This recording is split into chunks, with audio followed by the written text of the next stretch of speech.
సభ్యులకు ఉద్యోగాలు ఇవ్వట్లేదని వీఆర్ఏలు ముట్టడికి యత్నించారు. ఈ క్రమంలో క్వార్టర్స్లోకి దూసుకువెళ్లే ప్రయత్నం చేశారు. మంత్రి పొంగులేటి శ్రీనివాసరెడ్డి స్పందించాలని నినాదాలు చేశారు. ఆందోళనకు దిగిన వారికి పోలీసులు అదుపులోకి తీసుకున్నారు.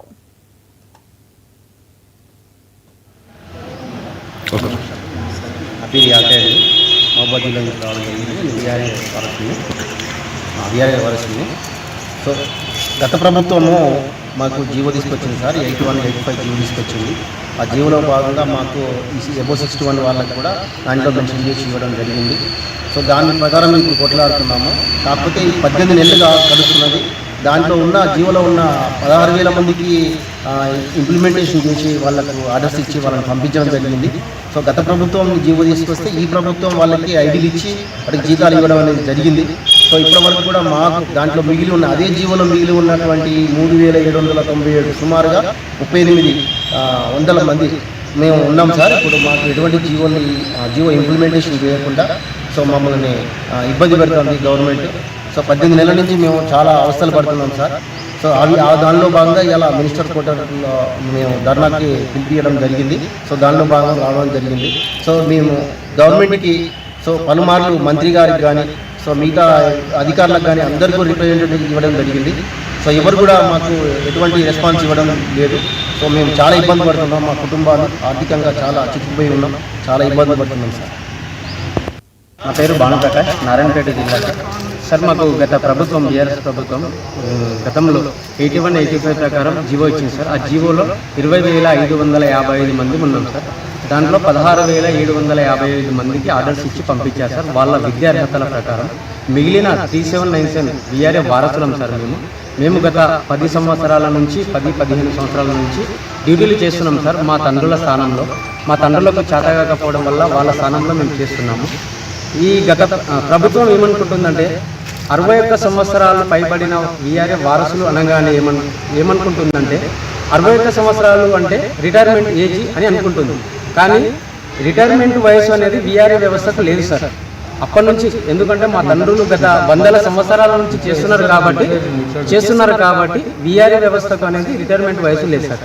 అయితే ఇప్పుడు మేమేమంటున్నామంటే సార్, మేము వీఆర్ఏ వారసులం దాదాపు ఒక 10-15 సంవత్సరాల నుంచి చేస్తున్నాం. మా దాంట్లో కూడా degree, inter, 10th, BA, MBA అన్ని విద్యార్హతలు ఉన్నాయి సార్. మాకు దయచేసి జీవో ప్రకారం మాకు కూడా సీఎం రేవంత్ రెడ్డి గారిని ఒకటే కోరుతున్నాం సార్. మేము మా 3797 వీఆర్ఏ వారసులకు త్వరగా ఉద్యోగాలు ఇచ్చి మా జీవితాల్లో వెలుగులు నింపాలని కోరుతున్నాం సార్. అంతే సార్, వేరే అది తప్ప మాకు వేరే ఏదీ లేదు.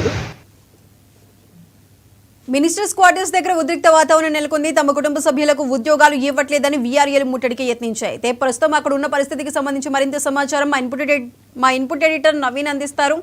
నవీన్, చెప్పండి.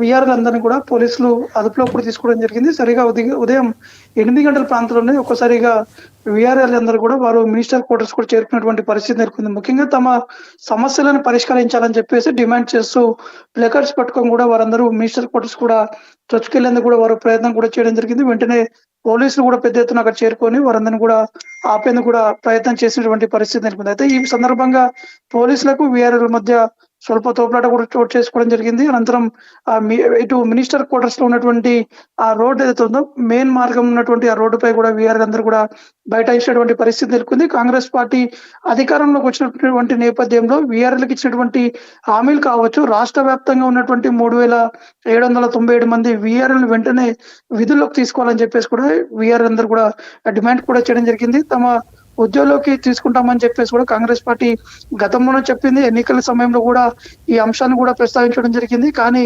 కాంగ్రెస్ పార్టీ అధికారంలోకి వచ్చి 10 నెలలు గడిచినప్పటికీ ఇప్పటికీ ఎటువంటి నిర్ణయం తీసుకోలేదని చెప్పేసి కూడా వారందరూ కూడా వాపోతున్నటువంటి పరిస్థితి నెలకొంది. ప్రస్తుతానికి ఇటు ఈ కాంగ్రెస్ ప్రభుత్వం వ్యవహరిస్తున్నటువంటి తీరు సంబంధించినటువంటి అంశాలు కావచ్చు, ఎట్టి పరిస్థితిలో తమపై ఏదైనా ఒక నిర్ణయం తీసుకోవాలి. ఎందుకంటే ఇప్పటికే అప్పులు చేసి ఉన్నాము, ఉద్యోగులకు సంబంధించినటువంటి అంశాలు కావచ్చు, ఇతర కారణాల వల్ల తీవ్ర స్థాయిలో ఇబ్బందులు పడుతున్నామని చెప్పేసి కూడా ఇటు వీఆర్ఎల్ కూడా చెప్తున్నటువంటి పరిస్థితి నెలకొంది. దాంతోపాటు ముఖ్యమంత్రి రేవంత్ రెడ్డికి వ్యతిరేకంగా మాత్రం వీరందరూ నినాదాలు కూడా చేయడం జరిగింది.